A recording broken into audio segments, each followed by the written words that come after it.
Okay, now we're going to take what I sometimes call the Jerry Reed picking pattern number 2. That's what I've called it here in the channel. If you've seen the Jerry Reed picking patterns section of the channel, I sure hope you have. There's some essential stuff to learn in there. So this pattern number 2 is what we're going to take next. Here's what it looks like on just an E chord to give you a little breakdown. Thumb on beat 1, pinch on beat 2. Beat 3 we're going to play thumb, middle, and ring finger. The and of beat 3, index finger. Beat 4 is the thumb. The and of beat 4 is the middle and ring together. Here it is one time in time. 1, 2, 3, 4.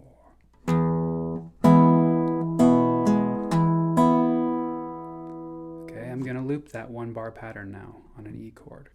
1, 2, 3, 4. 1, 2, 3, and 4, and. So if you've never done that pattern, just work on it with an E, right? 6-string root. Make sure you get it accurate. You know, there's tab and notation for all of this stuff beneath the video you can follow along with. And then try it with a 5th string root, like an A7.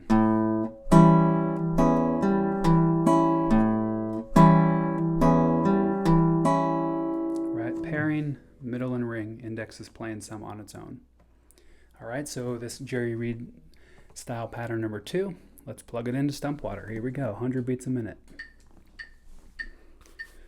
Remember, straight 8th notes for now. 1, 2, 3, 4.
So this pattern also, once again, there is syncopation on the and of beat 4. So you can choose whether you're going to hold on that 1 chord, whatever it is, for an entire bar and stay on there for the and of beat 4, or if you want, you can change early, which is called an anticipation, to the next upcoming chord. I just kind of mixed it up and did a little bit of both in that performance. There's no right or wrong way, and as I said too, when you speed it up, sometimes you're forced to lift up the chord shape a little bit early to go to your next chord shape.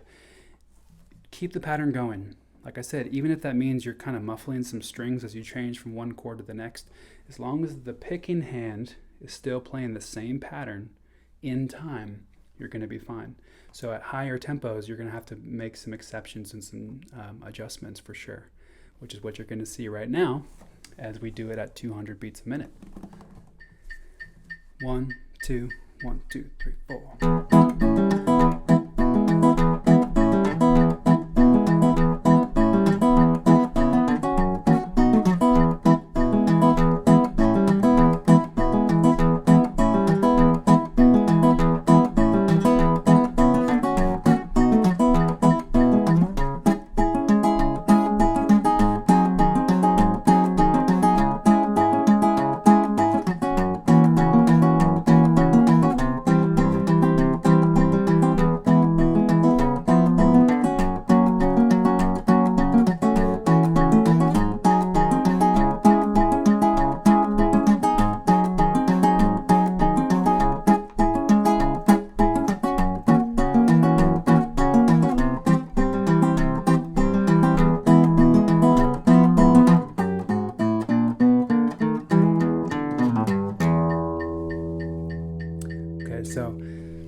I could have tightened that up for sure. I could feel myself not quite being exactly with the metronome, but there's no excuse. I need to do it again. No, I'm actually not going to do it again. I think it's good enough to show you the workout to practice, right? So I need to get in there and practice that pattern some more myself. But there it is at 200 beats a minute. So you can see a few places where I was doing that anticipation, changing a chord on the end of beat 4. So once again, these are getting pretty complicated and they're tricky. They're not easy.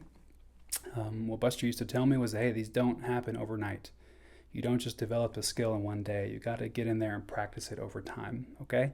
So once again, any questions you have, drop me a comment, send me a message, send me a video.